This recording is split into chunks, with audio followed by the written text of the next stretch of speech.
Ako si Marcel, pinsan ko sila Gusion at Amon at si Valentina, galing ako sa angka ng mga Paxley. Sana lang hindi ka kasing lambot ng mga kamag-anak mo, Marcel. Mga marshmallow sa lambot. Tama ka dyan, Obsidia, malakas damage nila pero isang pitik mo lang burado na ang mga Paxley na yan. Naku Marcel, isama mo pa lahat ng kamag-anak mo, isang ultimate ko lang uuwi kayo sa base nyo. Ako naman si Hirara at wala akong pakialam kung magyabangan kayo. Hintayin nyo lang paglabas ko. Hoy Sora, ang yabang mo naman, hintayin mo ako makalabas kaya kita i-freeze sa ultimate mo. Tama ka dyan, Sora, tapos ang tita Valentina niya walang pera. Gaya-gaya lang ng skin.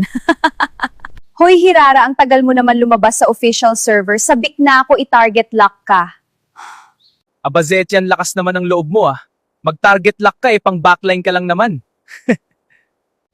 Hoy Zetyan, seryoso ka na ba dyan? Once makalabas ako, papakitaan kita agad ng sampol.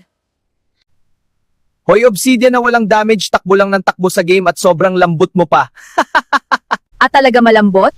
Subukan natin lakas mo paglabas mo sa official server Marcel the Marshmallow. Wow, Obsidia, lakas ng powers mo ah. Amazing, go girl, ilaban mo ang karapatan mo. Hirara, ang cute mo, paglabas mo sa official server, date tayo ha. Jojowain agad kita. Excuse me Sora, alam kong cute ako pero wag mo ako idamay sa kalokohan mo. Hindi kita type.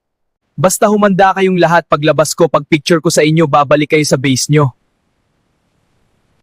Abangan na lang natin mangyayari paglabas mo Marcel na kasing lambot ng papel by week.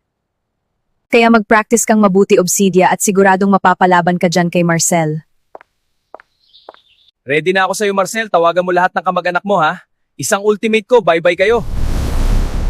Basta ako chill lang dito sa advanced server, bahala kayo dyan sa buhay nyo, magkagulo kayo dyan.